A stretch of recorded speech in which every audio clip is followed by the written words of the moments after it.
Hey everybody, it's Aldo Gandhi, and I just want to let you know really quickly that our swag shop is reopened. DeepDishTees.com is where you go, and that's tees with T-E-E-S. Clever name, guys. They're the new home of our merchandise. You can get t-shirts, you can get caps, you can get coffee mugs, you can get hoodies, you can get all sorts of good stuff, and you'll help out the bar room with the purchase. So head over to DeepDishTees.com. Some may find the following disturbing. Discretion is advised.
Here we go. Welcome to the Barfly Tailgate Show. You already know it's live. It's done by Barflies, for Barflies, and all the other Bears fans out there. 4-game losing streak. You know, we're just fucking snowballing down this hill. And I mean, keep your hands and legs inside the cart at all times, or you might find your ass on the IR. That's basically how we are right now. Like, shit, the fucking wheels fell off, man. We ain't even on a fucking hill. We're just fucking, we're done. Like, just wheels fell off. Who knows? Maybe we'll see something out of some players, you know, for that we want to keep around for future years. But this fucking this ship is fucking sunk, man. Welcome to the Barfly Tailgate Show. We want to introduce a couple of the boys here. Let's start this thing off with the bearded Bears fan, Mr. Aaron Current. What up, AC? What's going on, fellas? Took my son to his first Kentucky game yesterday. We had a good time. Kentucky played New Mexico State, just a little cupcake before they get ready for Louisville next week. And they took care of business. The offense was clicking. I think they won like 56-16. So that was good to see. But my biggest thing was I wanted to make sure Scotty had a good time because I plan on adding him to my season tickets next year. So I don't want to pay for his season ticket, and then he sit there and I swear he went to eat. I don't know if y'all follow me on Facebook or anything, but this kid, we had Kona Ice before we got in the stadium. And when we get in the stadium, he's like, I want a hot dog. I was like, you know what? I want a hot dog too. So we got a hot dog and a drink. Then it was almost halftime. I was like, let's go beat this halftime crowd. He was like, I want some popcorn. I mean, this kid ate everything, some cotton candy, man. he went for the food, but we had a good time. Cats pulled it out, you know, so it was a good time all around. Hell yeah, man. That fucking food and drinks inside that bitch are going to cost you more than the ticket is half the time. It's all right. Hey, but if you let the kids start tailgating, you know what I'm saying? He was excited about tailgate. There you go. go. We when we got there, see, I don't have a parking pass this year, but I won one yesterday from a radio show I listened to. And nice. So I got a parking pass, and it kicked off at noon, so we didn't get up there too early. But he was like, man, it smells good out here. What's all this about? And I was like, yeah, people come out here, they cook, they toss football around, you know, you meet people and build relationships, mostly with people that sit around you and stuff. And he was pretty excited about that. So I think I'm going to have to get me a parking pass next year too. Hell yeah. He's going to cost daddy some money, but as long as he's happy, I'm good with that. Yeah, absolutely. All right, next we got Mr. Ryan Badgley, Badge of Honor, Badge. I see you sporting the Bulls hat, man, and I love it. At least there's a Chicago team out there we can fucking, count on right now, I guess, to put some W's on the board. Go ahead, man. What's going on? Absolutely, man. I mean, they're 11-5, no Vooch over this long road trip, and it sounds like he's not going to be back here maybe for a little bit longer, but they've been playing really well as opposed to, the team that wears those colored jerseys behind me. 4-2 in the season series for the Bears and Ravens. The Bears have won the last two, both of them in overtime. The last one in overtime on October 15th, 2017. As our friend Connor Barf kicked the field goal. Actually made a field goal in overtime to win in a game that saw a tornado in the Chicagoland area. So it was like a 45-minute to an hour and a half delay in this game. I remember clearly my buddy came over to watch the game, and he got here at like 5 minutes to 1, and he was here till like 7 o'clock, and we were hammered. And it was freaking great. Hell yeah, man. I don't know. I mean, you look at the injury report this week. We'll get into that. Lamar Jackson, he's sick. I mean, if he's sick, what the fuck's wrong with this guy? They did his herpes flare up or some shit? I mean, holy cow. Every couple of weeks, he's like, I can't practice. That cold weather hit him. Down there itching. He's from Miami, man. That cold weather hit him. He don't like that shit. All right, last but not least, we got Mr. Ryan Kirkland Billings, the fireman. He's on shift. He might have to bounce out. Those bells go off. But either way, what's up, KB? I was gonna say, shit, it'd be in the best interest for the Bills not to go off today. Boy, it's tired. Hell, man, it's another week, man. I'm happy to see football again from the Bears. Another day to watch Justin Fields ball out, hopefully. Other than that, man, I'm kind of on Bash train, man. I'm more excited about the Bulls playing than any fucking thing. Yeah. So I know everybody seen my tweet. No, I wish AK could be the GM for at least a day. I wonder what kind of changes people made. That shit would be fucking dope. Yeah, man. Now I'm fantasizing. But hey, man, we on this bitch, man. We here, bro. That's all that matters. We here. KB thought he was Justin Fields' age yesterday. Your boy Witch. I mean, this whole thing starts.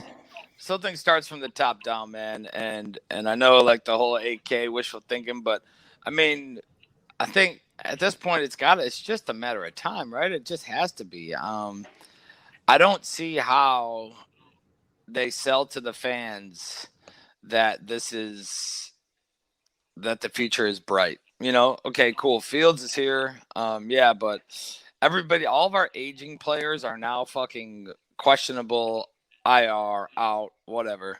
And the young players, shit, they haven't even hit the field yet. Some of them, you know what I mean? And then others are iffy. They're here and there. But a lot of it does start with the offensive line.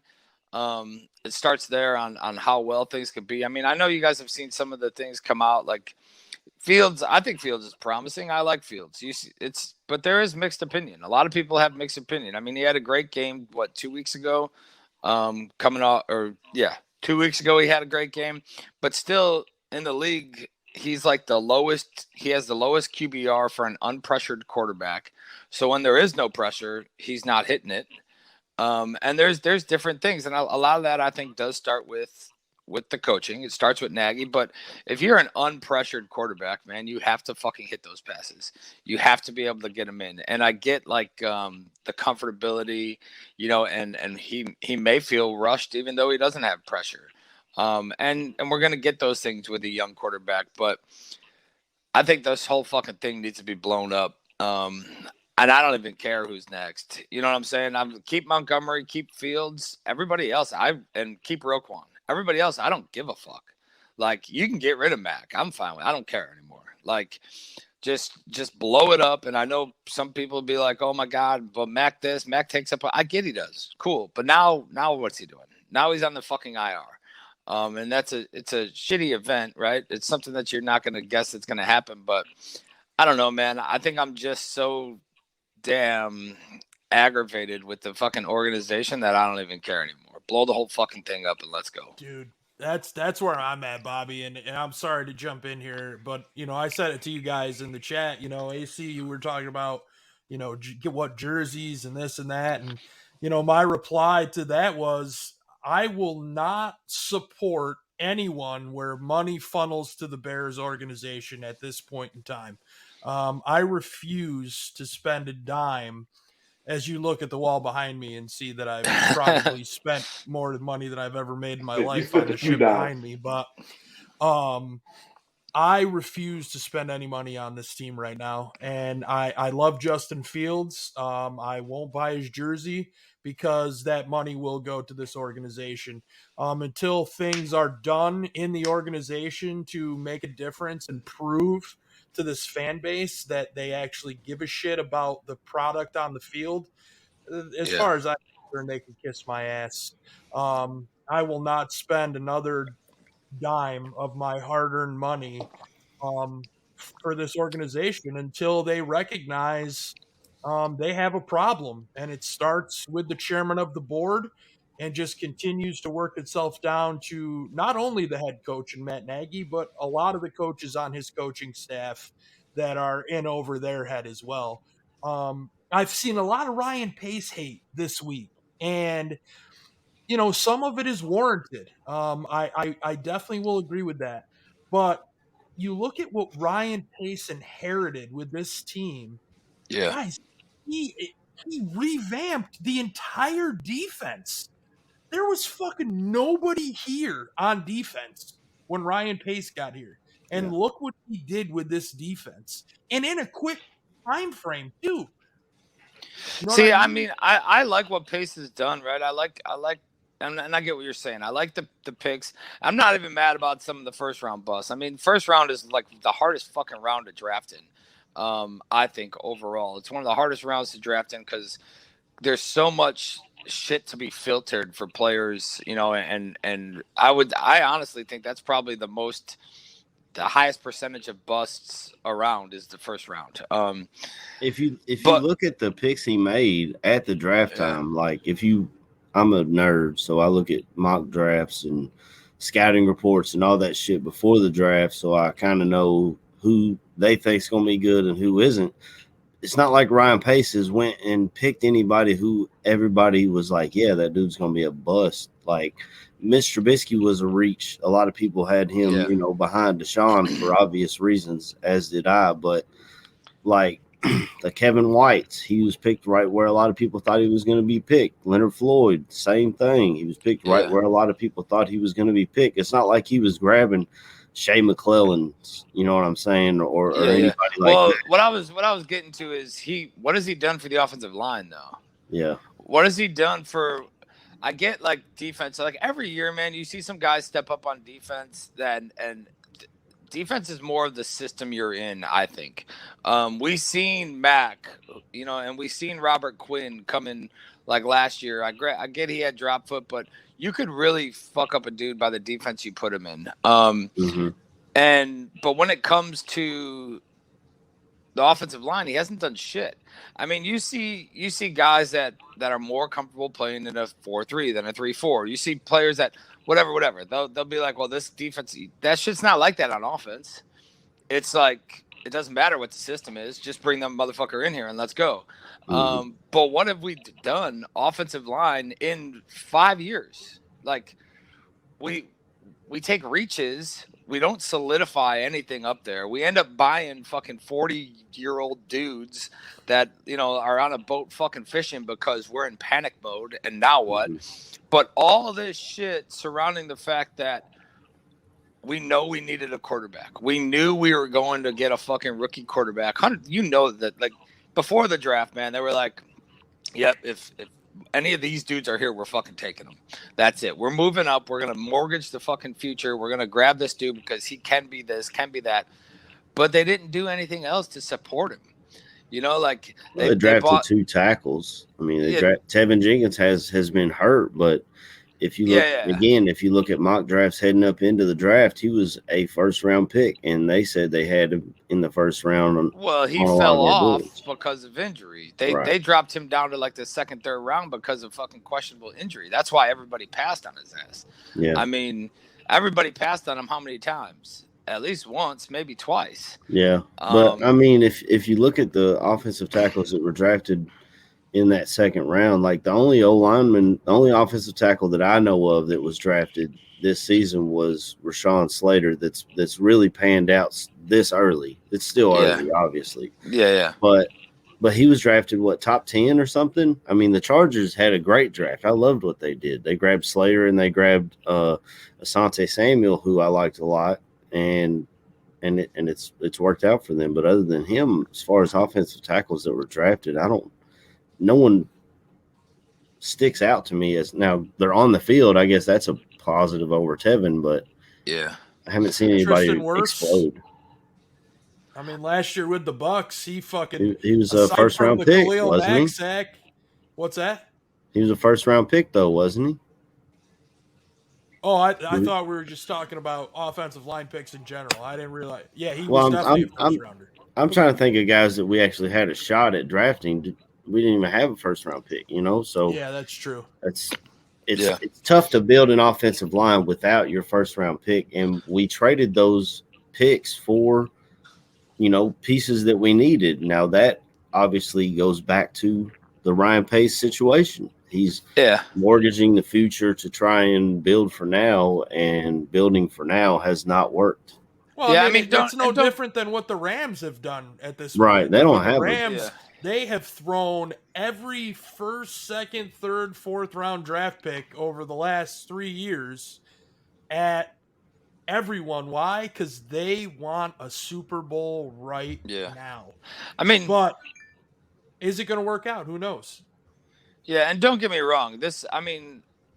I just think that we have failed on the offensive line side. But then, like, to kind of wrap up that piece on Nagy and not Nagy, on Pace and whatever, I think a lot of being a GM is having confidence in what your coaching staff's suggestions are and decisions and whatever. And if you sit down in the war room pre-draft or whatever, and they're like, hey, we're like offensive line. How are you guys looking? Oh, we're looking fucking great. I mean, we got a lot of promising guys, this and that. I don't think that we need to spend first round talent, whatever, on an offensive lineman. And then whatever, this guy, how you look? And then collectively, they're like, this is the position of need. And I don't know where offensive line from the coaching staff fell out on that chart. You know what I mean? So Pace could be taking the suggestion of his team, of the people that fucking, tell him what they need, whatever. He could be taking that suggestion, and their fucking judge of talent is just horrible. Or they're like, yeah, these guys are really great, but then these injuries happen, and this happens, that happens, and now we're left sitting here like, oh fuck, what do we do now? With how I feel on that, because I'm not gonna say I feel 1,000% opposite of what you're saying. I understand what you're saying, but on the same tip, man, I'm looking at the fact that you had Charles Leno. You felt he was going to be at least the mainstay at the left tackle. I mean, he wasn't an all-star. He wasn't that complete fixture, but he was serviceable. Yeah. You went out and you got Bobby Massey, who you thought was going to be pretty much hand for hand what you got with Charles Leno. I don't think they ever thought he was going to be some type of superstar, but like I said, same equal footing as Charles Leno. You got somebody that's stable, big body, he can do the job. They drafted James Daniels. They drafted Cody Whitehair. You know what I'm saying? You hit on a couple guys, and then we also had Kyle Long at that time, which they thought he was going to have a little bit more longevity than what he did. Do I think that they poured as many assets as that they should? No. I do believe that Pace looked at it and said, we have the pieces to have at least an average old line in front of whoever the hell we put out there. Yeah. And then people just started getting hurt and the shit fell apart. So on that aspect of it, I don't feel that Pace has done 1,000% shitty job of trying to construct the O-line. Folks got hurt. People didn't. Then the people that we thought were performers didn't perform. That's how you get stuck with paying Bobby Massey when he's not on the roster, or Charles Leno when he's not on the roster. For 2 more You fucking know? years. Yeah. You So know what I'm saying? let me throw this out to you guys right now, right? So here's my question, right? So if you could take, looking to next year, who are the offensive linemen, regardless of contract situation, regardless of anything, is there an offensive lineman in the room, which obviously there is, but you have these same guys next year? What does your offensive line look like, KB? My offensive line right now, next year, I am. This is just me.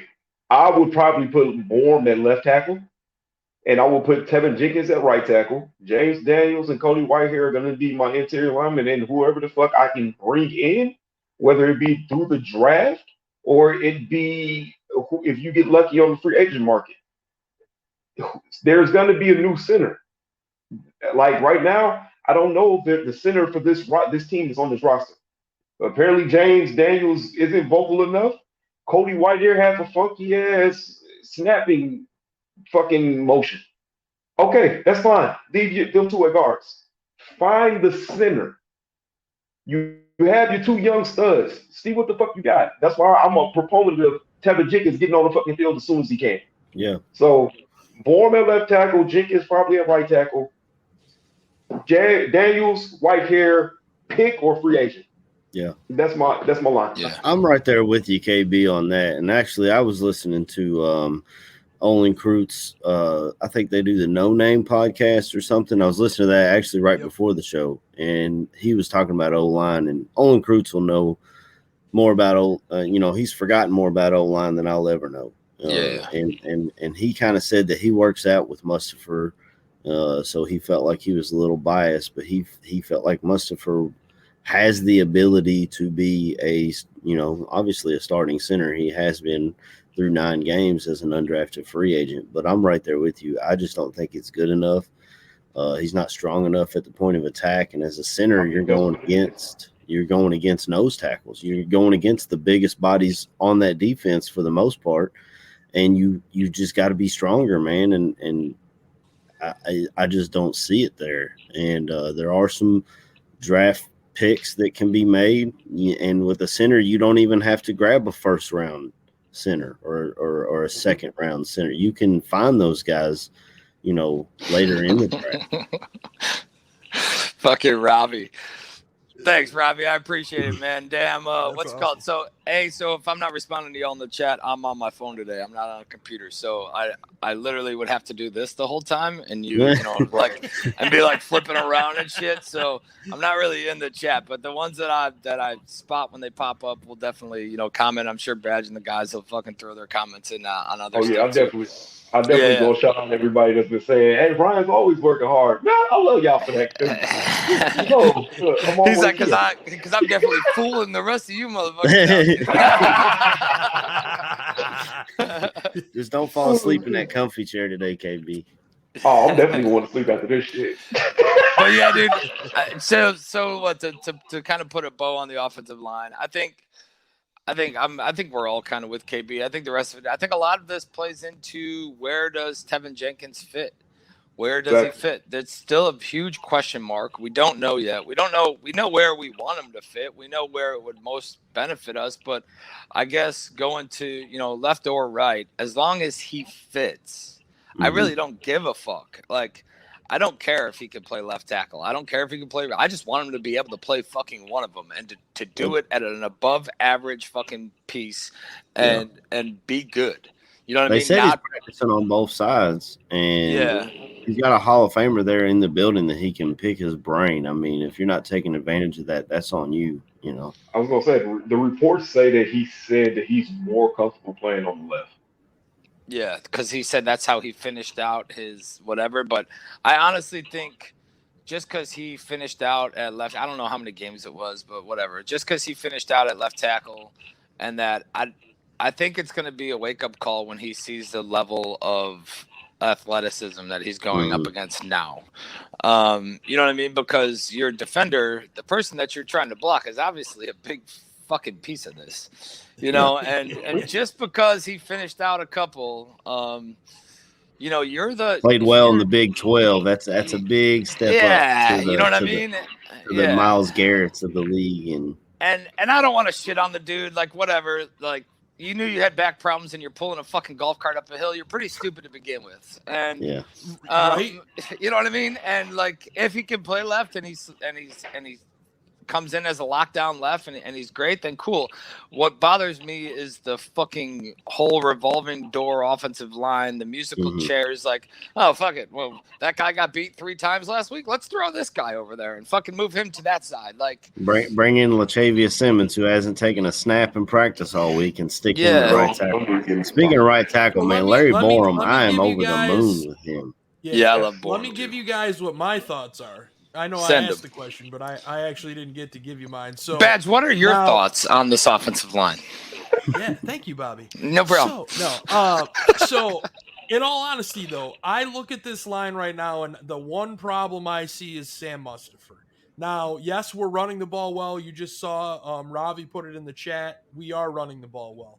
But what I would like to see is I would like to see I'm with KB and moving Borum to left tackle. Then at left guard, I would put Cody Whitehair.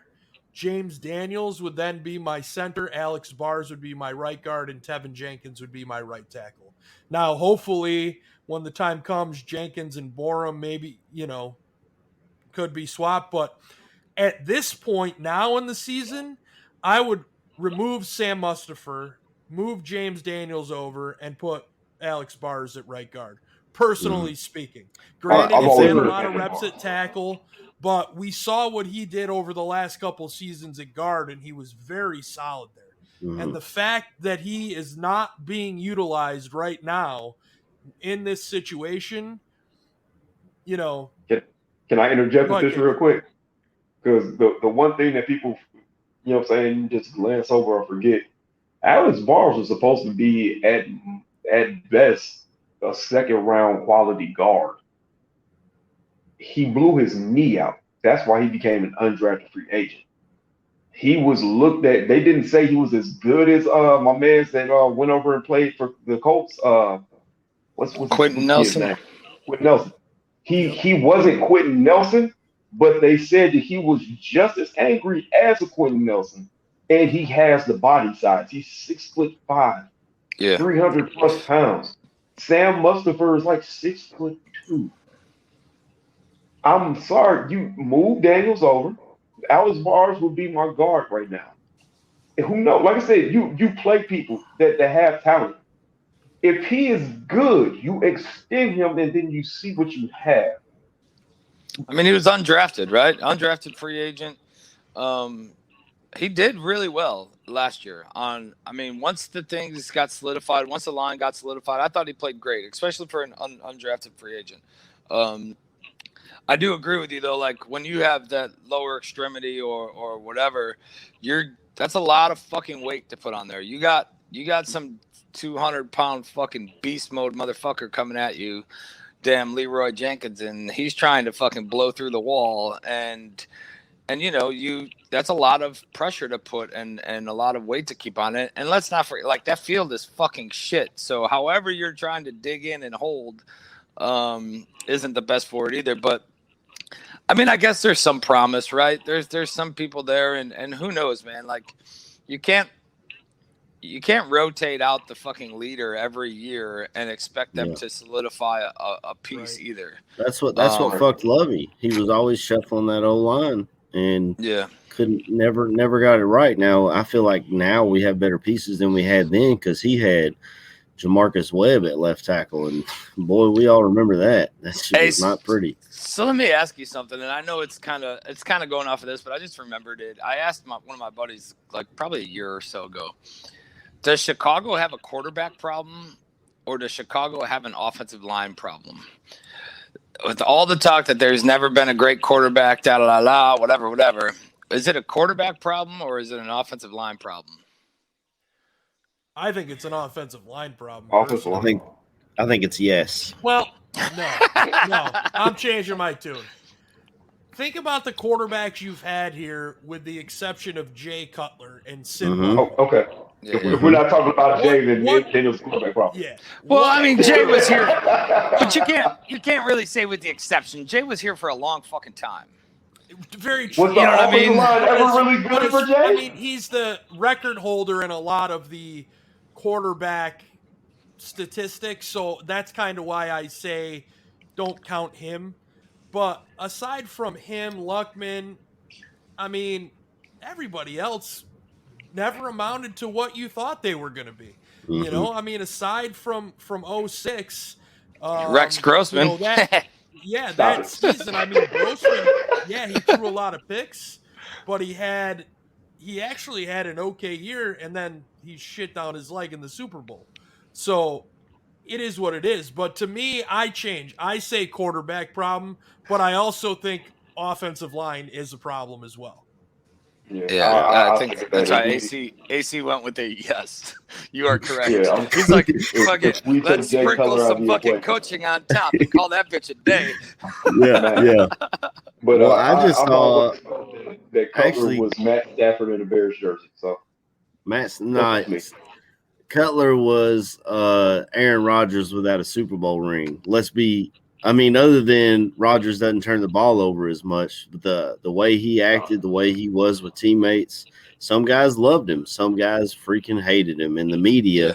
I have never talked about someone's dejected looks on the sideline more than with Jay Cutler. And I love Jay Cutler. My father-in-law can't stand his ass. And I always thought that was because he came from Denver.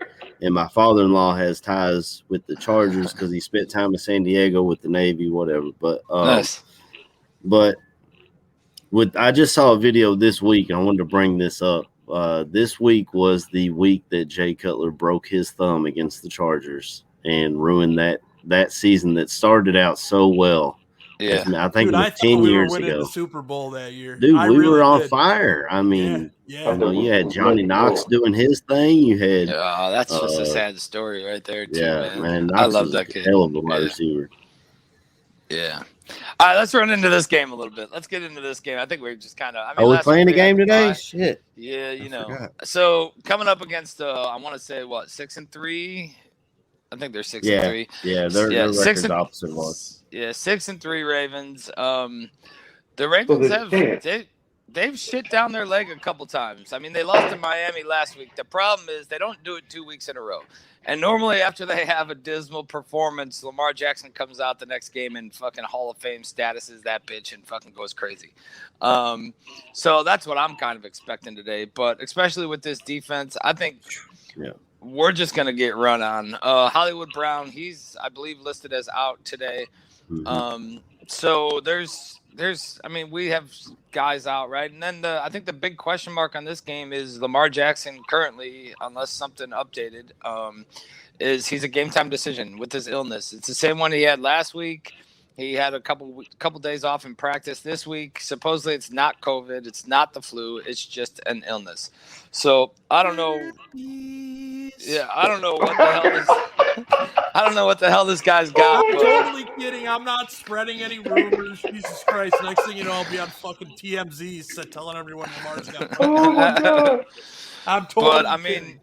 mean, then they'll say white man says black quarterback has STD on Don't do podcast. that. That's Dave. Don't put, because then there's gonna be like a picture of me on it. Yeah. That shit happened.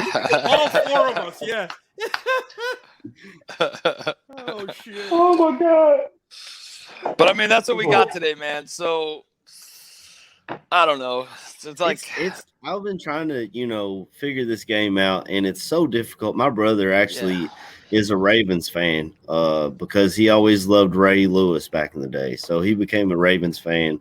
And even he's like, man, it's week to week with this team. Like they needed a 66-yard field goal to beat the Lions. The Vikings took them, down to the wire. And then you see them get their asses whipped by Miami. But then they beat the Chiefs, who apparently aren't as good as we thought, or maybe they are. I have no fucking clue. That's another team that I don't know if they're good or bad.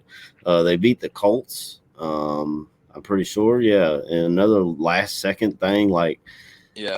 So it's so hard to try and get a feel for this game. Now, the injury report I feel like is the biggest thing, because if you look at who we're missing, I mean, Max out for the rest of the year, Trevathan's out for the rest of the year, which he was kind of washed anyway. I love you, Danny T, but it's over, bro.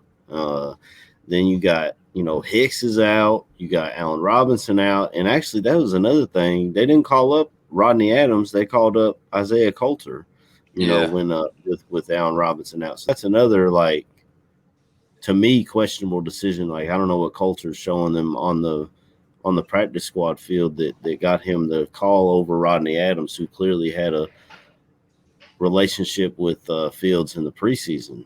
I mean, but that doesn't mean anything on this team. Yeah, your quarterback developed, connection with somebody. That don't mean shit. Yeah. The problem is they develop a relationship after practice, but nobody's around. And fucking nobody's there to see it. And whatever. I don't even know if that's a problem. I'm just fucking shooting from the hip. But no, you're right, AC. There's a lot of dudes out today. There's a lot of guys coming up. I mean, Allen Robinson is, I think, doubtful still. Maybe he's questionable. Whatever. Either way, he's Does it matter? I don't know. I'm just being honest. It doesn't matter. So the last couple of weeks, we did kind of see him get a little more involved, right? There was he had a couple catches that were called back due to penalties. He had, there was a few that I feel like they're trying to get him involved, right? But I mean, dude, it can't be all Mooney. You know what I mean? And that's kind of how it's been. It's been all fucking Mooney. And I honestly don't think that they've been looking at them besides 2 weeks ago, right? I don't think that they've been looking at A-Rob a lot. You're talking about, we got A-Rob is from this area. I mean, I'm pretty sure he was a fucking Ravens fan coming up from when we had him on the show. I thought he's from Detroit. Yeah, but he did the Penn State. He is from Detroit, but he did the Penn State route, right? Yeah. And I don't know why there was something about him and the Ravens that were like linked together. But they always need a wide receiver, and Allen Robinson was the dude that they thought would fit in that offense, that we could have benefited from trading him there, and they could have benefited from having him there. But we didn't make the moves. We didn't make any moves at the trade deadline. We just said, let's just run it back. Yeah, continue with what we got going. What moves were there to make, guys? Well, it all depends on what the offers were. Yeah, we don't know what the offers were, but you had to get You're something. Talking I mean, about look our at guys getting traded or us going after people to. I'm talking about our guys getting traded. We should have been sellers. Oh, okay. We should have been sellers. It's like I said, a few weeks before the trade deadline, when I asked about, us blowing the team up, did it not come true? Did it not look like we should have sold off everything that we felt was a fucking asset to try to get picks to do something? Because you have the piece in Fields. You build around him. We have no picks to build around this man. But you're going to have to look to the fucking free agency pool and pray to God that we have enough fucking money. You're going to have to let people go. People have to leave. Allen Robinson might not. I'm at pretty much at 80% that he's gone. Yeah, he's gone. You say 100. He's gone. Yeah. Akeem Hicks is most likely gone. Yeah. Those are two big cap hits right there. Danny T is most likely going to be gone. Yep. You start looking at some of these big name players. All right. Now we get to the meat and bones of things. Who the fuck do we bring in? Jimmy Graham's going to be gone. Yeah. Speaking of tight end, Cole Kmet's starting to step up, man. I like that they're actually using him. The dual threat tight end that can catch, that can block, that can do everything you need him to do, and all of a sudden he's catching balls.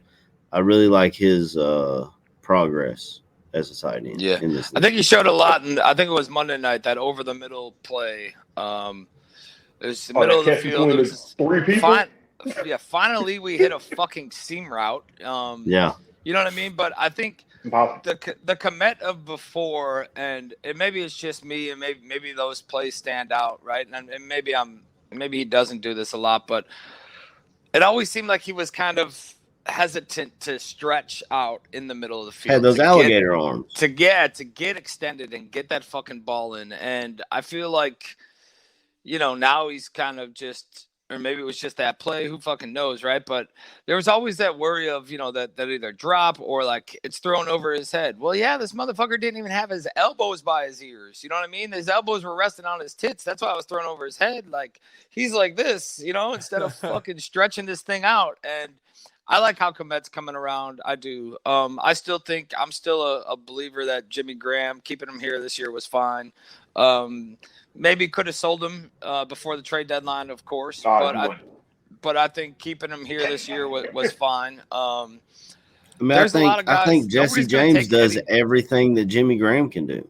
I don't see why we had Jimmy Graham, and we could have kept a guy like Kyle Fuller. And even though he's not doing great in Denver, you put Johnson on one side, Fuller on the other, and you put Vildor in the slot. I think Vildor would be much better in the slot than he's been on the outside on his own, because the way they're beating him, they're just putting bigger dudes on him. The Chase Claypools, the 6'4" guys, they just say, go out there and I'll throw it up high. Like, and a lot of your slot receivers are short, shifty dudes. So I feel like Vildor was better in the slot. We could have kept Kyle Fuller and let Jimmy Graham walk. I mean, he's had 3 catches this whole season. So he's making he's a high last game. Okay?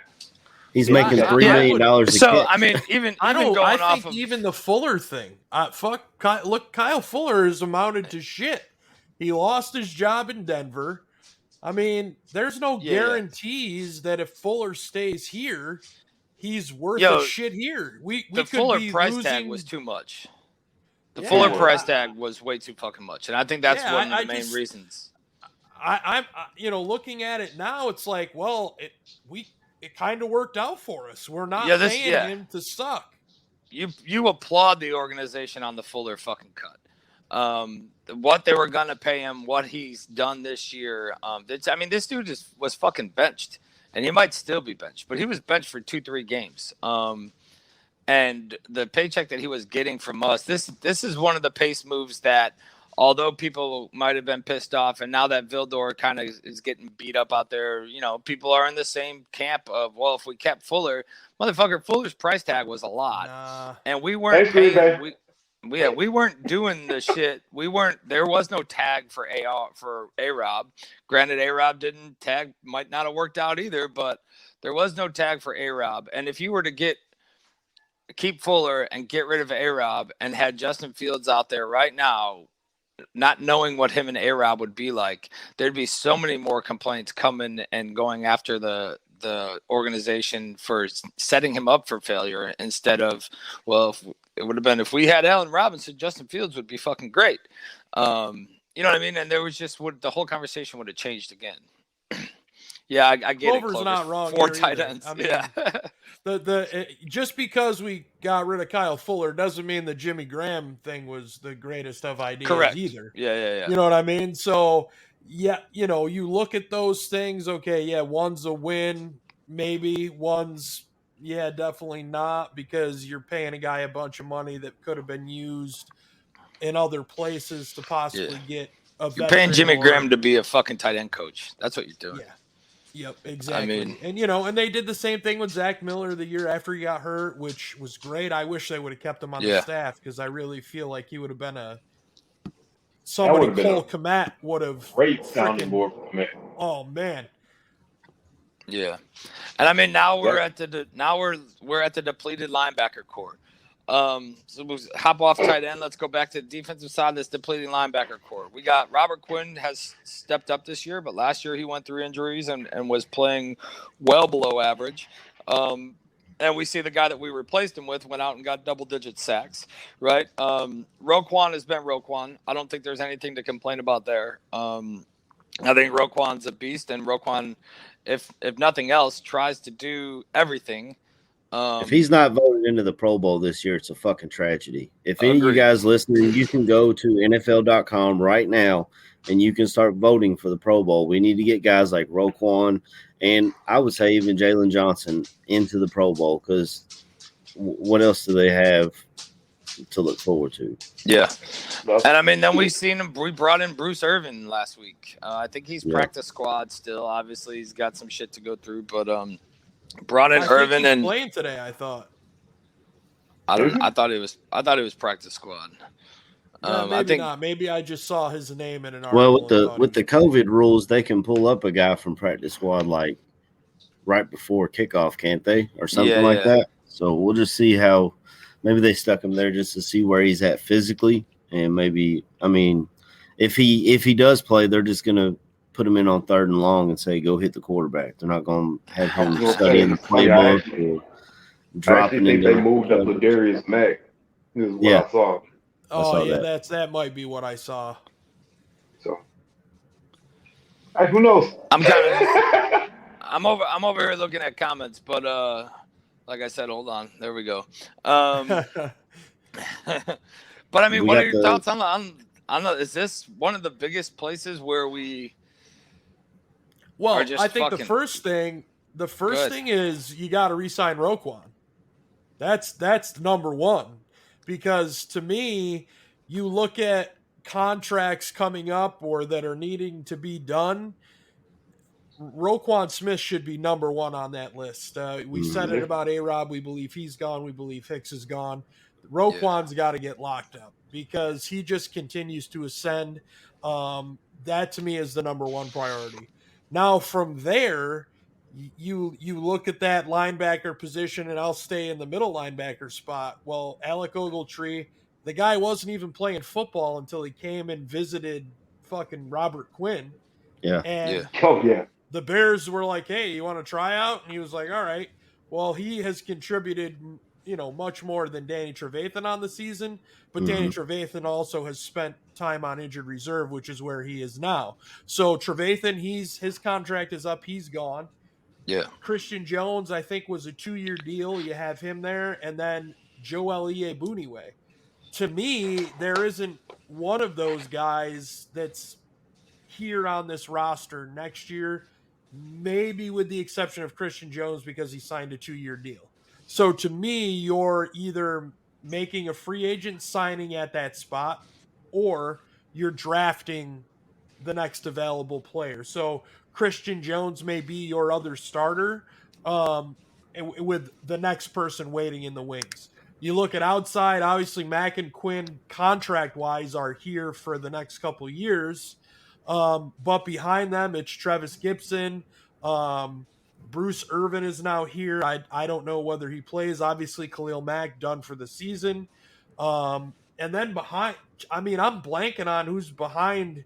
We got the Karate Kid, Cassius Marsh. Yeah, Cassius Marsh. Mr. fucking spinning heel kick. Hey, I don't give a fuck. I like that shit. That shit was impressive. Bro. Yeah. Well, I told y'all after that game, I listened to KSR throughout the week, and someone had called in. I don't know if he was a Steelers fan or what, but he was like, they threw the flag on the kick. And I was like, first of all, if they threw the flag on the kick, the flag would have been right after the kick. Second of all, if they threw the flag on the kick, then they need to throw a flag on TJ Watt kicking in the air every time he gets. And it's not as impressive as a kick as Cassius Marsh, but that's not on TJ Watt. But every time he gets a sack, he does this like kicking in the door thing. I don't know what the hell it is. Yeah, but to me, that's more taunting than any fucking thing else. Gesturing toward the sideline or posturing. How do they say it was? To me, and no matter where it is, if you make a play and you get up and you're fucking become Ryu from fucking Street Fighter. Like that to me, if anything, that's fucking taunting because you got up, you walked away from the guy, but how do you know? Maybe you hurt the guy's feelings. Why aren't we taking feelings into consideration in the bullshit, NFL now? Man. It is such bullshit. Did he shed a tear? Throw a flag. Did it? Okay, let's move on. And by the way, I'm gonna hip check this motherfucker as he's going off the fucking field. Are you kidding? If I see Tony Corrente again as a Bears referee, I'm just gonna chalk it up as a loss before kickoff. Yeah, dude. Because it's such horse shit. And I hate going back, but fuck, man. we had over 100 yards of penalty yards, and some of those were deserved, but some of those were absolute horse shit. And the Steelers had like 40 yards or something. And when the NFL comes out and quietly says, "We're sorry, we missed over several calls against the Bears in that game." Right. Dial 1-800-RBAG. Yeah. 1-888-RBAG. Yeah, it actually here at Kentucky we've seen it. When we played Tennessee, they missed a face mask. Will Levis went off on the ref. My coach, Mark Stoops, who apparently LSU's calling. Please don't answer those calls, Mark Stoops. Stay right here. But anyway, he goes out on the field to let the ref know this is horse shit. You missed a fucking face mask on a third down that was blatant. And they threw the 15-yard penalty on Mark Stoops. So it's a 30-yard difference. We ended up with 4th and 24, which we got, by the way, but still, it was horse shit. After the game, or maybe it was the next day on his press conference, Mark Stoops just said, yeah, I'm not going to send anything into the league about our referees because it doesn't seem to be doing anything. Like, he has apparently complained about refereeing, and they don't give a shit. Like, they're just like you said, KB, call 1-800-OR-BAD. Suck it up. You take this L. I thought that was 1-800-Mix-A-Lot. I must have got it wrong.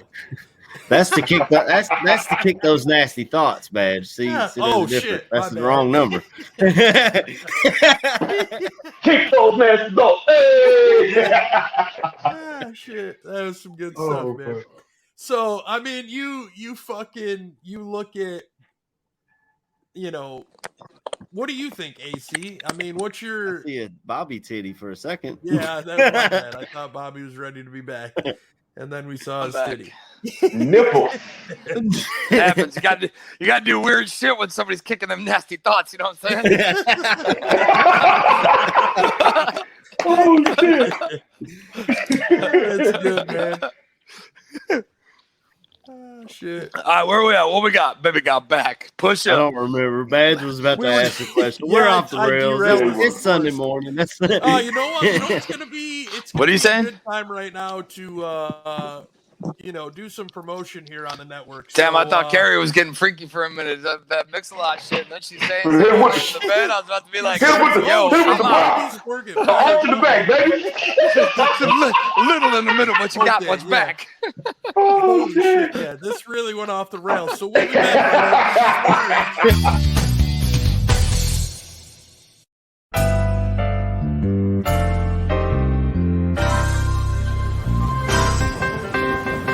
Look, I don't mean any disrespect. He just didn't play that well. Not for a guy of his caliber. If they don't run the ball here, I'm going to vomit. I swear to God. I don't really have any recollection of that at all, but I guess perhaps I blacked it all out. They won, but I'm going to be miserable all week because they stunk.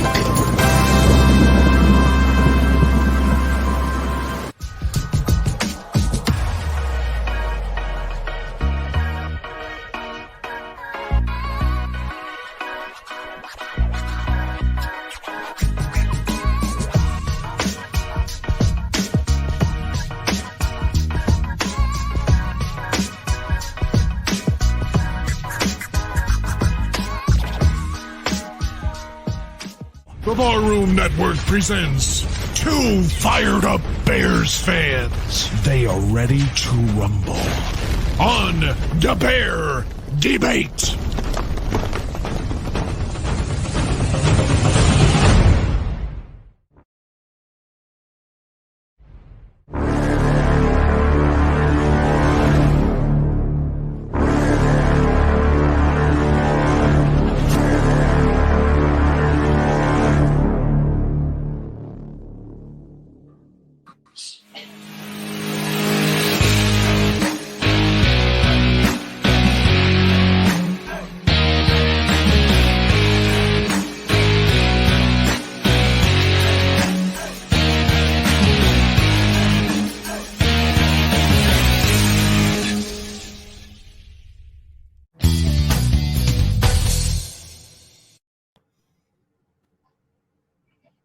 You're muted. You're muted, man. Yeah, I was just being stupid. I was He was practicing. practicing.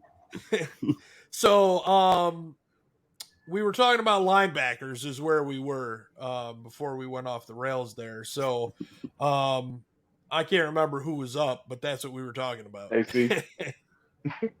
Well, I mean, like I said, Roquan needs to be a Pro Bowler at the very least. We need to re-sign him. Ogletree has done much better than I could have ever expected when we signed that man. But that is a place that needs to be upgraded, is the depth at inside linebacker. And it's a place, honestly, where you would look at the draft. But we, again, don't have the picks. That's another reason why we should have been sellers at the trade deadline. Because, I mean, like I said last week, you look at Georgia's defense, they are freaking loaded at all three levels, and you can grab one of those guys. And Pace has a relationship down there in Georgia. Obviously, if you look at his draft picks, you got Roquan, you had Leonard Floyd, so obviously he has some sort of relationship there in Georgia, or he trusts his scout that covers Georgia a lot.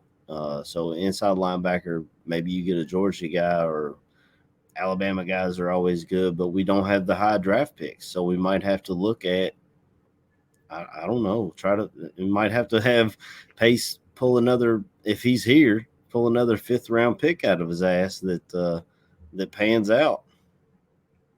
He needs an advisor for the first round. Like, he just hire one guy that comes in and says, "I'll make your picks for the first. Then you can do everything else." I mean, I'll do it if that's what he needs. I think he's cracked. I think he's cracked that case, though. He's like, you know what? Fuck them talking shit about my first rounder. I'm just gonna trade him away. And that's right. That's what hey man, what am my man? They got the meme with my dude that does this a lot. You can't talk about my first round picks if I don't have any. Yeah. So I mean, I don't know. There's a lot of definite moves that need to happen and take place, right? I mean, look at what we're doing here, right? And look at what some of these other shows this week have done. Mostly around Bears podcast or any of the, I would say, outside of the obviously the team ones, right? Everybody's talking about what players can we get, who's next, who's the next coaching staff. We have 8 fucking games left in the season. You know what I'm saying? And motherfucker, and like the towel's fucking been thrown in. And, dude, I threw my like, towel in like 2 weeks ago. I know, but you know what I'm saying? It's like it's kind of sad in a fact that we had a bye week to get rid of this guy and try to make a change, and they chose not to. They decided to continue going with what they've got going, and we're 3-6, dude. Yeah. We're 3-6. No, I get it. You just got me nervous, like you were talking about me when I was not on the show. I was like, oh shit, AC wants to get rid of me. No, I'm saying, like, we could have got rid of Nagy in the bye week and tried something different, but just like always, they don't want to try something different. They want to, we're just going to stick through it, and then fucking, no matter how many losses we have in a row, did you see last year, did you see the final 4 games? Like, what the fuck, dude? Yeah. What the fuck? So, just to speak on those things real quick, first of all, AC doesn't worry about his background singers, okay?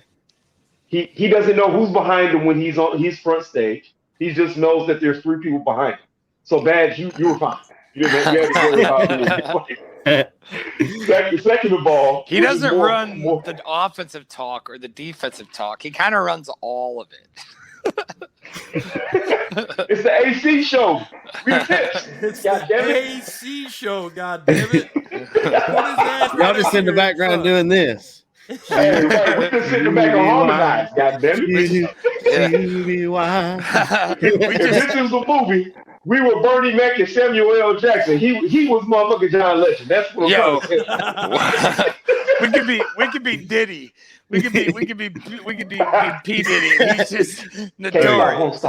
Hey, Biggie needs a producer. That's all it is, though. So, As long as y'all ain't Suge Knight, I ain't getting shot in this motherfucker.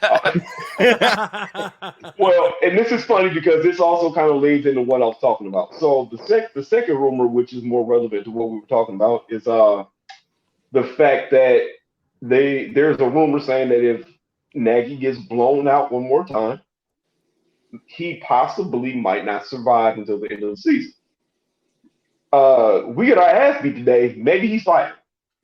I mean, it's one thing to sit here and come on and say I'm hoping for an ass beating, but it's another thing to sit there and say that it might actually be a possibility because we're playing the Ravens and Lamar Jackson is a former MVP. Yeah. That's if he plays. But I've seen Tyler Huntley play. Even that, I've said this before. I was a Tyler Huntley fan. He plays like Lamar Jackson. So I you thought take they that called as up Trace McSorley. if he plays over Tyler Huntley, they need their ass. And then there's All I also know, the Bezos rumors, which is also an interesting thing. Yeah. I seen Beth just comment on that too. But honestly, as long as people are still dumping money into this team, do you think that there's a sell? I mean, Bezos legitimately can say, "I buy this. I will double whatever the Bears are worth to y'all right now." And it's me wiping my ass with money. If that's how he was with money, this motherfucker makes like, what was it? He makes like however much a minute. And did you see like recently he was just at some fucking charity event and he donated $50,000 and people are talking shit about him for donating 50 or 500,000, whatever it was that he donated. But they're like, you make more than that every minute. In a minute, you make more than that money. Like, motherfucker. Okay, cool. If that was me, I'd have been like, cool, just give me it back because now you get nothing. Go fuck yourself. Right. Like, but no, dude, I'd be down for it too, especially with the damn with the move and the new stadium build and whatever. But the thing is, it doesn't matter how much money he has. He cannot go out and buy. I mean, he can fucking mafia style that shit and pay him underneath the table, but he can't go out and just because he has tons of money isn't going to increase his fucking cap. You know what I mean? Of course not. And I don't really see, unless he comes in with something huge, right? If there's this whole move in place and there's this whole, not in place, but if they're talking about doing the move, whatever, you know how much more money that's going to bring in for the organization and for the family?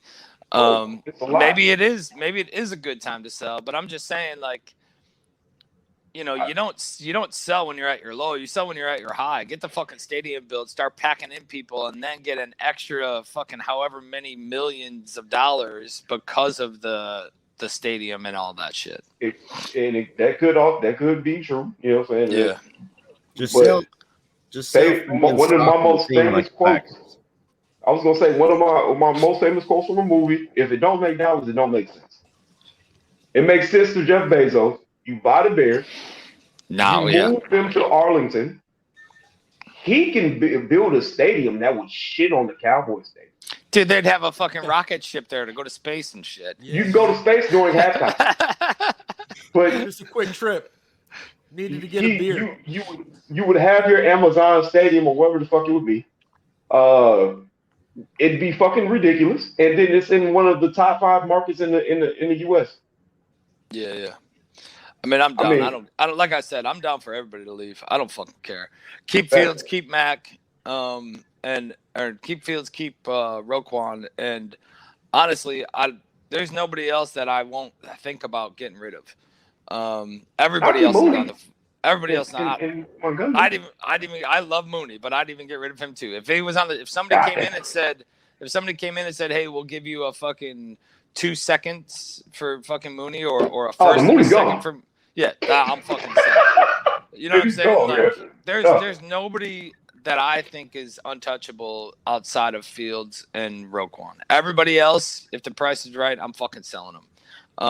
And that's just where I'm at with the team, man. There's something and maybe it's from the organization side, maybe it's from the ownership side, but there's there's something in this place that is like, oh, it's mediocrity, and that's where we're gonna be. We're gonna be mediocre, and if we get lucky a couple games, cool. Then be certain to drop the ones that we're supposed to fucking win, so we can ensure that we're just fucking mediocre again.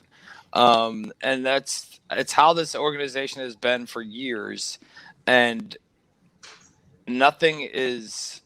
It's like the expectations are so fucking low, or like we're just on a treadmill in this place, and it's just how it is, man. And there's no like, what's the fire? The fire. Look at the things that we put fire into in the offseason.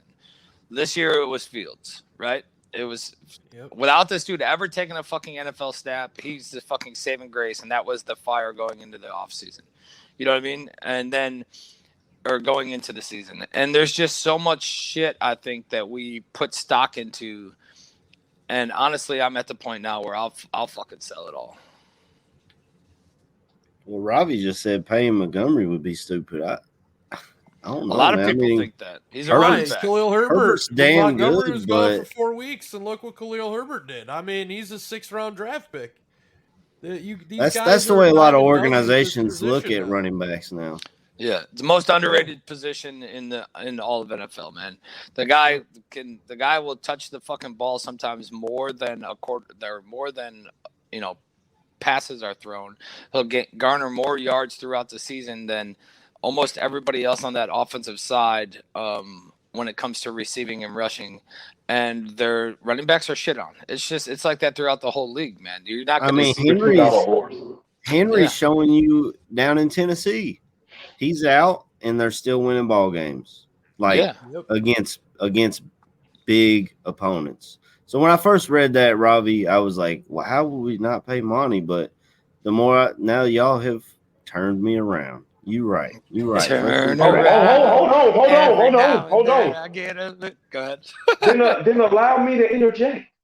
Oh, send it. I'm sorry. I'm paying D-Mo. If I can keep him and Khalil Herbert, that's a dynamic combination. If one of them gets hurt, I don't lose a step. Agreed, the person who I would look at trading, because you've already paid him, would be Tariq.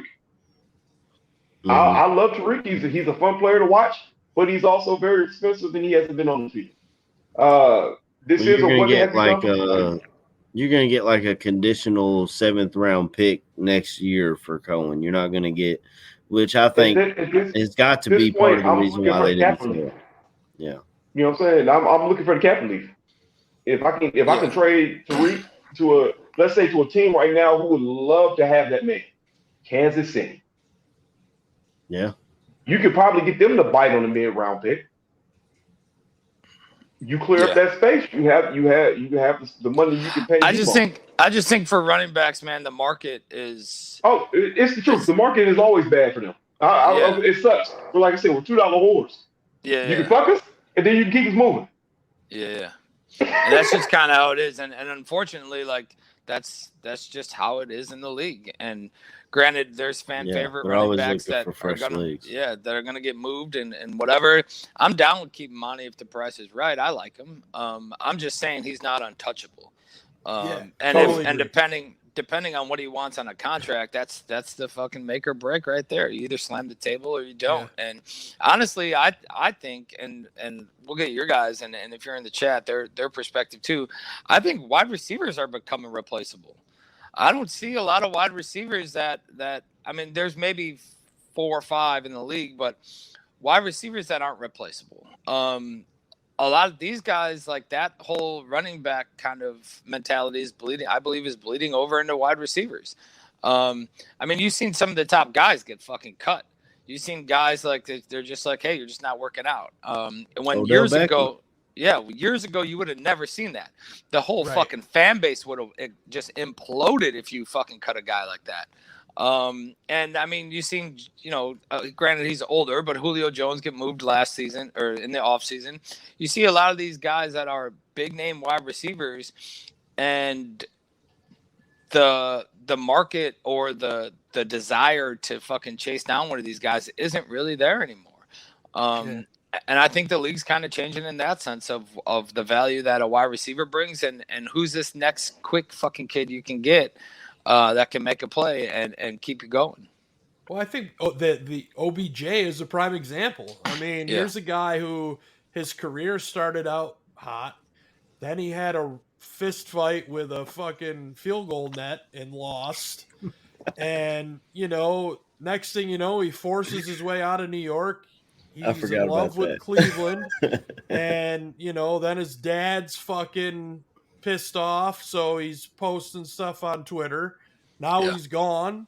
I mean, why? What's they're hoping for the spark of the old OBJ. I think that time is gone. I think, he goes to a team in LA now where the guy there is Cooper Kupp, and OBJ may have some impact, but I still think it's going to go through Cooper Kupp in their running game personally. But Yeah. to me, I look at this and I agree with Bobby, but I do think that I would want to keep at least Mooney and probably Komet to add to Fields and Roquan.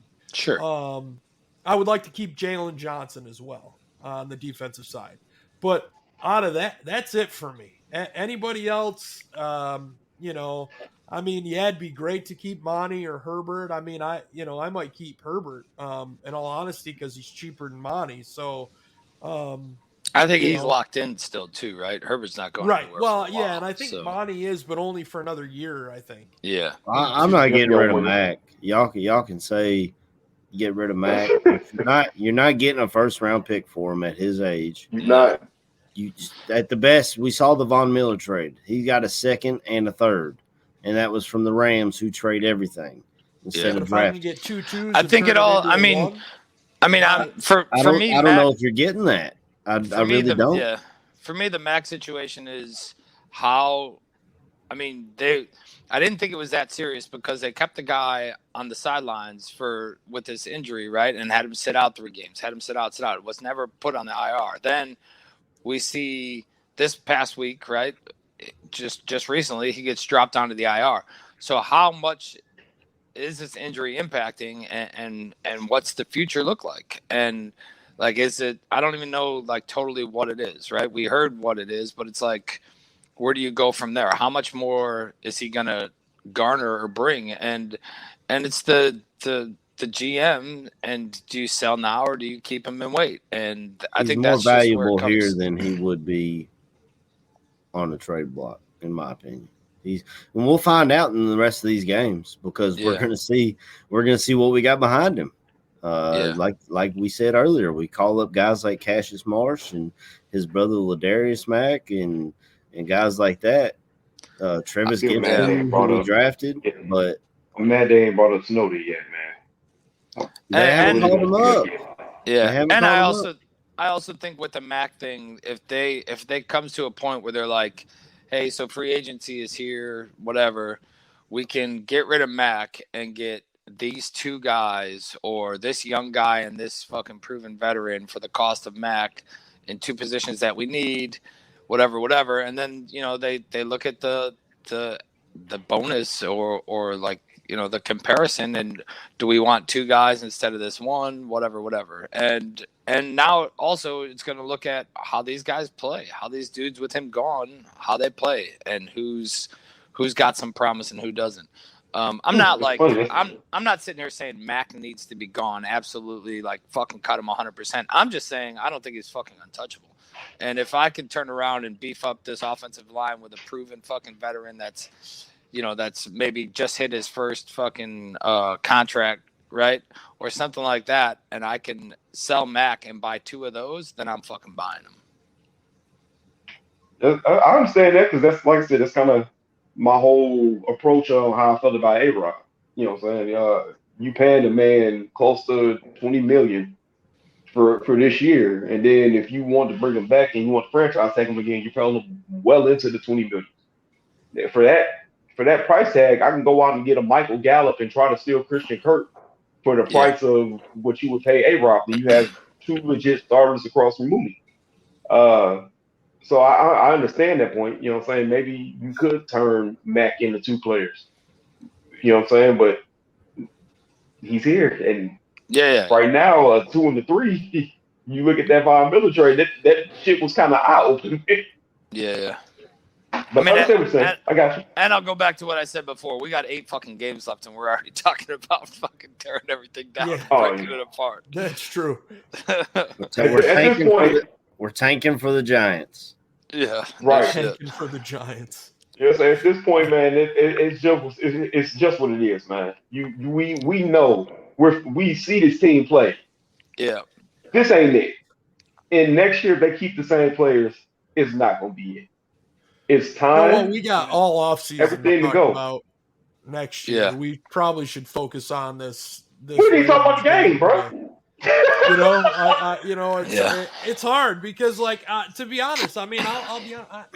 I don't even care if I watch at this point. I think somebody said it in the chat. The rest of this season is seeing what young players you have for the future. So, like, you want to see how Justin Fields play well.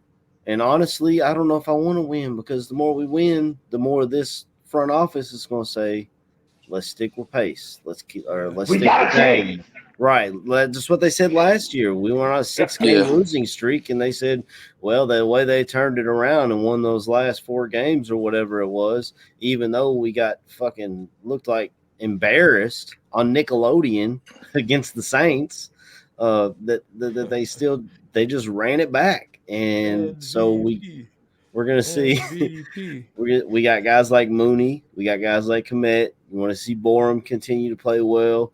You want to see what you got in Tevin Jenkins, whether it's at guard or at tackle or whatever position they put him at for the rest of the year. And see what we've got for the future, because this season is irrelevant. We just got to see our young guys, see what we've got for the future. All right, so what if we come out and win 6 of the next 8? Miraculous. We're not doing that.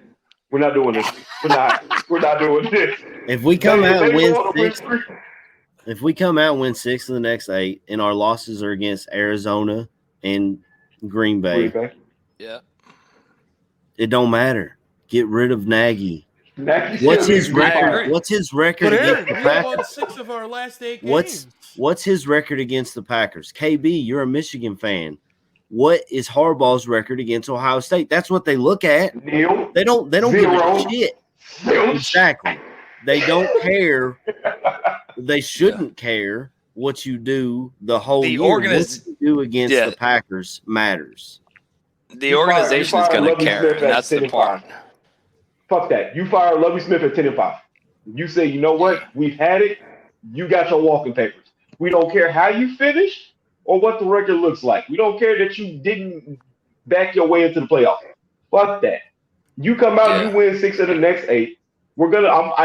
If I'm Ryan Pace or I'm in that McCaskey family, I look at him and I say, all right, brother, thank you for making the team look good. You're gone. Yeah. Your exit is that way. Get the fuck out. That is it. We're not playing this game. This motherfucker no more, man. Yeah, I just don't want to give them any sort of opportunity to leave that door open even a little bit, because they will swing that fucking thing wide open if there is any glimmer of a shot. I know they will. That's what scares me, man. Hinges. And I can't continue to go through this. Like, I don't think I've ever reached a point where I would have to walk away from a team, but I think I would if he were to continue to be there after this season, I think I would have to walk away, because I know what to expect. I mean, we've seen it. There's 4 years of it on tape that you can go back and watch. If you have an NFL Game Pass membership, you can watch the shit show unfold right before your eyes for 4 years. And you don't even have to cut it together. You can just watch each game and see it. And it's not even just Nagy. Like, look at the Andy Reid coaching tree. Doug Peterson went to Philly, won a Super Bowl with a great offensive line. They let him go because his shit was not working. The same thing's happening here with Nagy. And this is trickling down. Eric Bieniemy now can't get a job because other league front office guys are like, the system's not working. You'd be better off grabbing a quarterback coach from Sean McVay. Look, that's what Cincinnati did. Their head coach was a quarterback coach under Sean McVay. Oh, and don't forget kind Matt of falling LaFleur. apart, but Don't forget Matt LaFleur. He was a buddy of Bill McVay too. Right. You stop in LA and have tea with Sean McVay, you get a head coaching job. That's the way it works. Pretty much. But and a big thing about this game today is Greg Roman on the other side. You want to talk about future head coaching positions? They talked about this on Hogan Johns, and the Ravens reporter was kind of, I mean, he didn't shit on the guy, but he kind of shit on the guy. He was like, this dude is, yeah, you're going to have a good running game with him as a head coach, but that's about it. And we've already got that. Lamar Jackson is that team's leading rusher. I mean, that's because literally they just had oh my God, you touched me and I'm hurt in the running back room. Like, you dropped all the way down. They had to bring up my man from the practice squad. And he came out his first game and he looked halfway decent. Like, it was legit. It's shit. Can you run? Can we give you a ball and you go off the field? Yeah, I can. Okay, you're hired. We're going to need you at the running back position. So, I mean, shit, Lamar Jackson ain't got no choice but to lead the team in rushing when everybody gets hurt. I mean, who do they have at running back today? Because, Lev Bell got cut, didn't he? He got cut again. He was on the team. Yeah, they pulled in Le'Veon Bell. Yeah, and I mean, we'll find out at 1 o'clock because that motherfucker's going to get 100 yards on the ground probably, but, I'm just saying. I mean, I don't even know who they've got. That's what I'm saying. Like, things are bad, right? Things are bad for the Bears when you're looking for a defense in your fantasy football league and you see the Bears defense sitting not on a team during fantasy football season. It's like the last year Mel Tucker was the defensive coordinator here. Yeah, it ain't that bad now.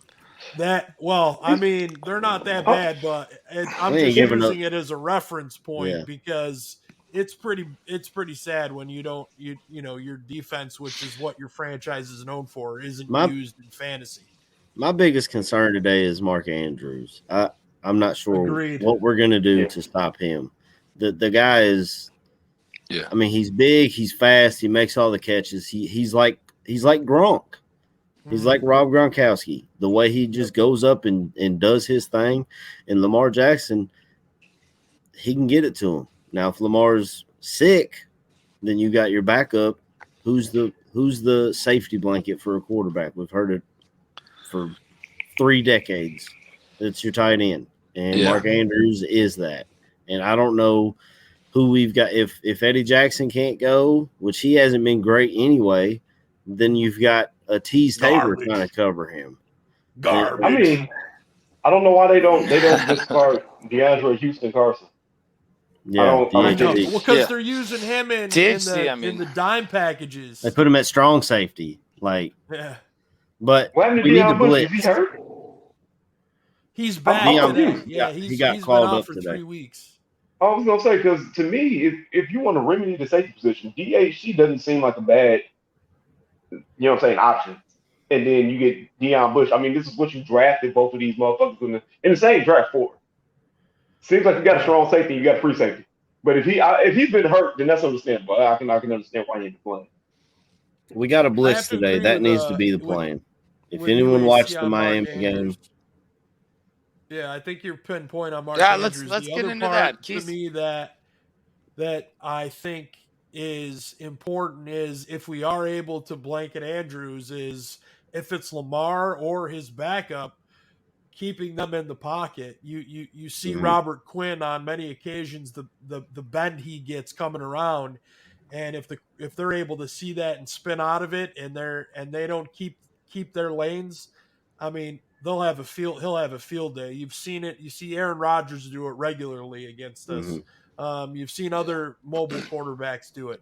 So that and Mark Andrews, to me, for the Ravens are the things that make me the most nervous. And like Bobby said, if they do use the run game, no Akeem Hicks.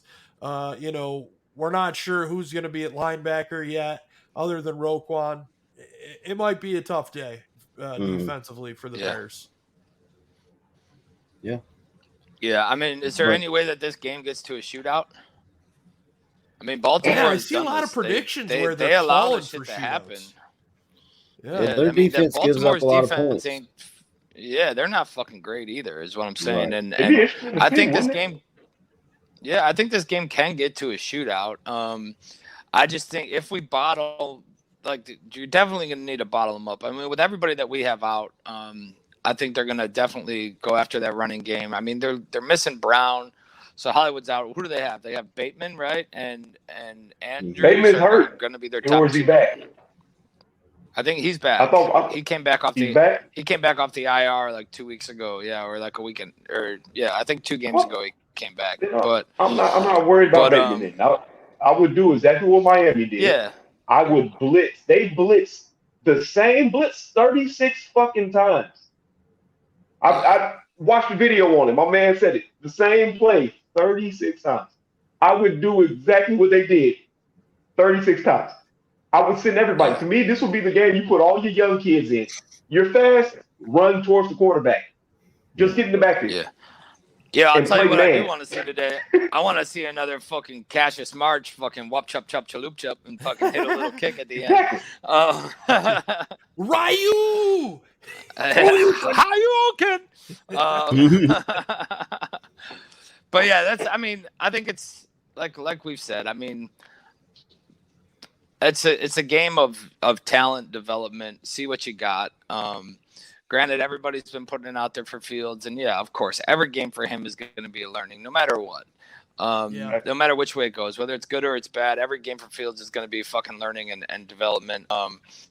And being able to see that field. That's, like I said earlier in the show, the one thing that has me concerned is he's got the lowest QBR for an unpressured quarterback. We've seen this kid thread the needle. We've seen him do some things, right?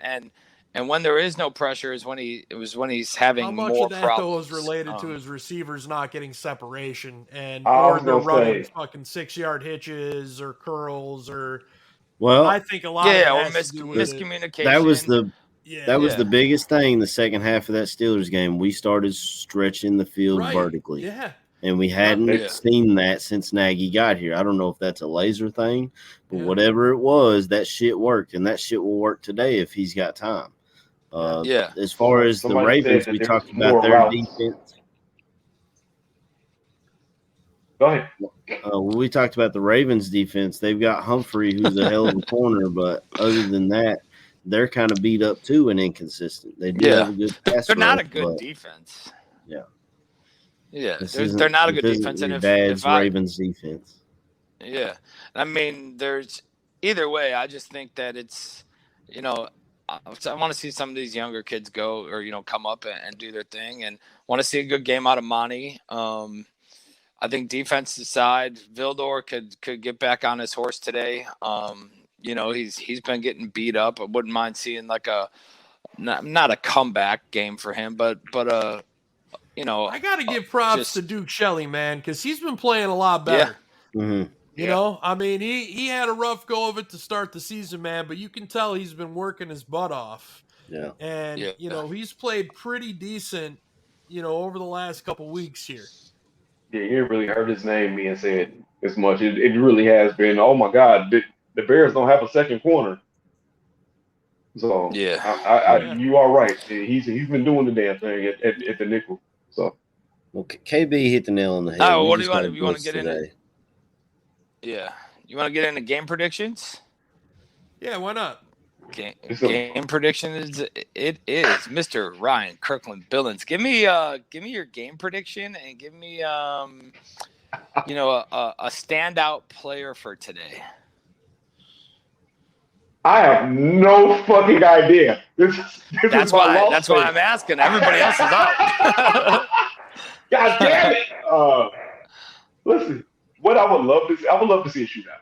I would love to see because that means we put up points. I would love to see a shootout, and that means that Justin Fields is probably balling the hell out. It'd be fun Yeah. to watch. Mooney. I know I said it last time. Maybe Mooney. Maybe Uh, he had multi touchdowns. No. You know what? No, I'm not gonna go with Mooney. Komet. Now I'll say this. Komet balls out today because I don't think they really have any linebacker that could probably body up with him. You got Patrick Queen, but he's more of a run stuffing linebacker, I believe. You know what I'm saying? Nah, yeah, I was gonna say he's more of a thumper now. So yeah, I say Komet. Komet balls out. He has 2 touchdowns and over 100 yards today. I would love to see that. Score prediction. What you got?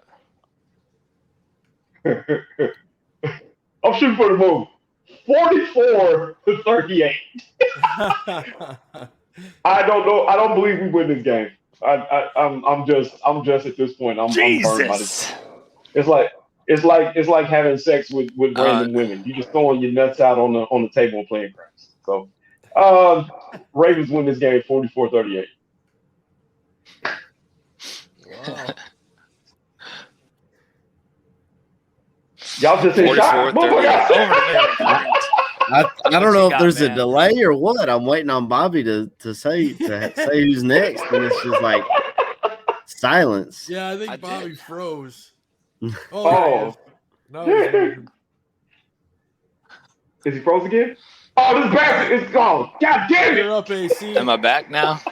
I was going from back now. I guess I'll take it over, Bobby. Just be quiet. I got it. It's the AC show. Man, this is a tough. Like I said, this is a tough one for me because we don't know what Ravens are going to show up.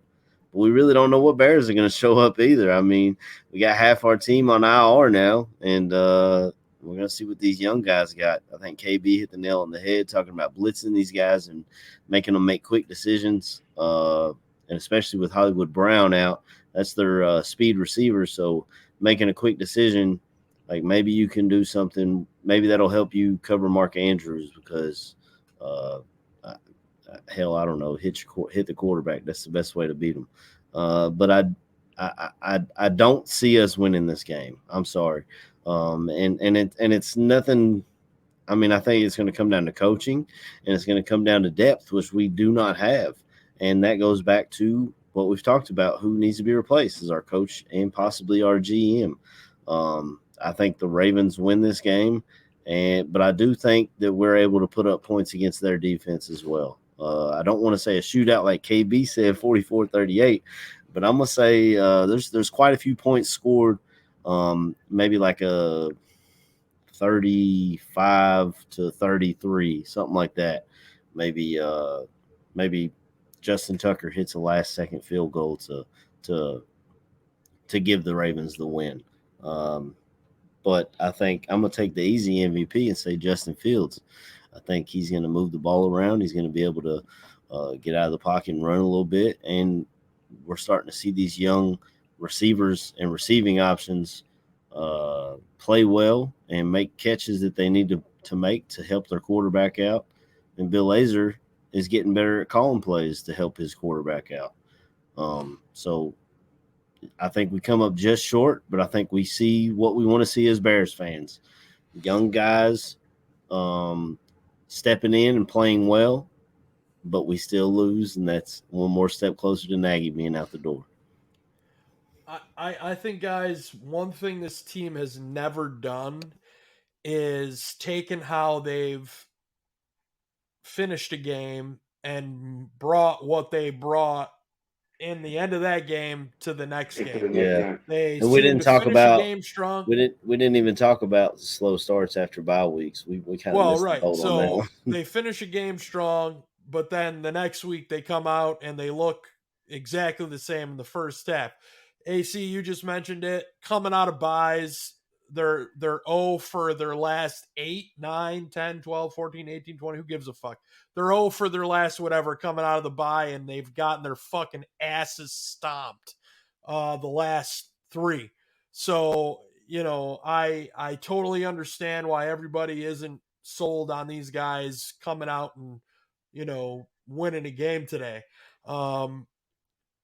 I think the expectations of them scoring over 30 points are shocking to me because they haven't done it yet. And I don't think it's going to continue today. I do believe that the Ravens, with Lamar Jackson, if he's playing, easily score more than 30 points. And I believe they will score 41. Unfortunately, I think the Bears will only make it to 17. And it's Matt Nagy. It's a Matt Nagy led team after a bye. What's going to change? The guy's going to be fired at the end of the season. Why, your whole entire defense is gone.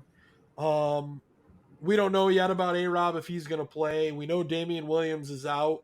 To me, I just, until Nagy's gone, guys, don't expect me to pick a victory. Sorry, Well, but if the report that KB talked about earlier is correct, then by your thing, then he'll be gone this week. Yeah, I think he should be. I think if they go out and they get beat, like I think, immediately Matt Nagy should let him have his post-game press conference and then send him on his way. Announce it Monday if you want. And, put Mike Pettin in charge as the temporary head coach, or Chris Tabor. And then, for me, the Bears' most valuable player, again, would probably be Justin Fields. But I'm actually going to switch it up, and I'm going to give it to the guy that I talked about a little bit ago, Duke Shelley. I think Duke will be the guy on the defense today that has a good game. I'm going to give him a pick, his first one as a pro. He was close last week to 1, or 2 weeks ago to 1. And I think it's finally going to happen for him this week. That'd be cool. But it's hard, to have hope. Hope for what? Until the coach is replaced and there's a new regime that's doing something that's not being done now. I don't have hope. I'm sorry. Bad sounds like one of those down on his luck characters in the movie. Just could you spare shillings, sir? My phone's probably going to die here in a second, but let me get this in quick. So, look, I'm going to go with Vildor. I'm going to say Vildor shuts down defensive today. I'm going to give Vildor a pick. A couple good tackles on Lamar trying to roll outside if that's what he's doing or if he's even playing. On the offensive side of the ball, I don't know, man. I mean, I'd like to see Fields obviously have a good day, but I was trying to think of it's probably going to be like a Jesse James day. When it should be a Komet day, Jesse James is going to probably be the one walking away with 2 fucking touchdowns. But whatever, that's just how it is, and that's how we go. Final score, I'm going 27-24 Ravens. I think we keep it close, and maybe I'll call it a shootout in the sense of yardage. A lot of big yards today. I just think a lot of the points kind of stay down and stay off the board. So 27-24 Ravens. And, granted, we all want Nagy to be gone. I just don't think that's going to happen. Shout outs quick. Shout out to all you guys. Shout out to everybody in the chat. Appreciate you guys joining us. Shout out to the Bourbon Brothers. Dude, there's this Facebook link that I posted, and I got 3 bottles of bourbon already.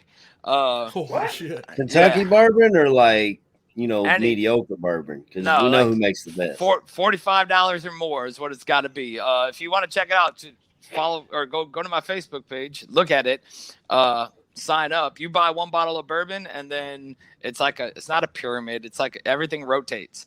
And I'll send it to you. But yeah, I got my 3rd bottle yesterday morning. I bought 1, and now I'm stocked with 3. Last year I ended up with 11. Neil just said looks like Lamar is out. So that is huge news. Yeah, that would be great. Tyler Huntley. Yeah. And Oh, last okay. year I looked like, or last year I ended up with 11. But shout out to everybody in the bar room. Neil's going to the game today, so that'll be good. You fucking pay attention to that. Saw you at the tailgate in Chicago. Oh yeah, Caesar, what's up, my dude? Me and Caesar were at the fucking tailgate together in Chicago. We were walking through looking for Schaefer and Braggs, and I hear somebody go, Bobby, and I fucking turned. He's like, what's up, dude? It's Caesar. I was like, holy fuck, what's up, man? So yeah, fucking great meeting you, brother. Great having a beer with you and just bullshitting a little bit. Appreciate you fucking tuning in and listening or watching the show, whichever way you got this thing going. Shout outs. Like I told you, I'm gonna die here in a second. So shout outs over to Badge. Badge, what you got, dude? Yeah, shout out to everybody. We love you guys in the chat, man. It's always freaking a great time. You guys, we try to put as many comments up as we can. There's always some good shit in the chat going on. In the commercial breaks, I'm watching the Cutler talk and everything. Oh, it's freaking awesome. Everybody at the Barroom Network, I know we do it every week, but I mean, guys, we have over 30 shows on this network now. And if you're a Chicago sports fan, there's 3 or 4 shows for you for each team in Chicago. Movies, fantasy football, baseball, you name it. It's here. It's on this network, and you can find it. Just go to your podcast stream or your YouTube stream, however you watch us. Just a huge shout out to the network continuing to grow, to Eldo, to Neil, to Danny, to Lauro, to everybody else that I'm missing from the network. Gage, Joe Mandel. Just keep up the great work, guys. Chris Gonzalez, and the Parisi brothers. I mean, they're freaking kicking ass and taking names. Joe and Vinny interviewed Gavin Sheets of the White Sox the other day. Phenomenal interview. If you're a Sox fan, even if you're not, check it out. This network just continuing to grow. It's freaking awesome. Hell yeah, man. I'll take it from here, Bobby. I know you're dying over there. So first and foremost, shout out to my wife. Like I gotta give her a shout out every week, man. She got to put up with me, so she's great. There ain't no other way to put that. And shout out to everybody in the chat, man. Y'all keep us going and help us move the conversation along when we go off the rails. Sometimes you come with us, sometimes you bring us back. So definitely shout out to all y'all. And it's tough to follow Badge, man. He just shouted out the whole damn network, told y'all the rundown. Right. You got a halftime show and a post-game show today with Aldo and the boys, and definitely tune into that. And a fantasy show coming up right after this. I mean, if you're a fantasy guy, you got Lamar Jackson starting. Maybe our boy the Goon will tell you who to maybe pick up on a waiver wire or whatever. But I'll let KB go ahead and finish this off. Shout out to y'all though. First of all, I want to thank the Academy. This is my first time up here for this award. Second of all, I would like to thank all the fans because couldn't do this, guys. Couldn't do such. Badge will cut you off if you take too long. Hold on. Let me look at my drawer for all my this week. Oh yeah, because y'all cut me off last time, you son. But let me pull my notes out. No, man. Shout out to all y'all, man. Shout out to everybody in the Barroom Network, man. Like I said, man, it's so many shows. You know what I'm saying? You can not be depressed and be a Bulls fan. Watch their show. That's amazing content. Shout out to everybody that's in the chat. Especially, it's fun to see, especially now. Like I see people like, "Oh man, Ryan, you need to get rest, man." Ravi, believe me, I'm taking a nap. So shout out to all y'all, man, because the concern that y'all show, the love that y'all show, even when we going through something, the love that you guys show is very much appreciated. And it means more to us than a lot of y'all know. You know what I'm saying? We're humans. Absolutely, man. We go through a lot of shit, man, and coming on here and seeing the talk, the friendly banner that y'all have, even from assholes, you know what I'm saying? Even like the down-birds of the world. You know what I'm saying? It's fun to see, man. You know what I'm saying? It helps us get through our day. So shout out to y'all. Like I said, we gonna keep doing this, man. I don't care how depressing this shit may sound on the show. We're having a good time over here, man. Come join Duck Stop. Absolutely. Have fun over here, guys. So yeah, I'm gonna end it with that, man. All right, fellas. Well, hey, thanks for tuning in, everybody. And we'll be back next week with another edition of the Barfly Tailgate Show. So you know how we do it. Let's end this with a big old bear down. Bear down.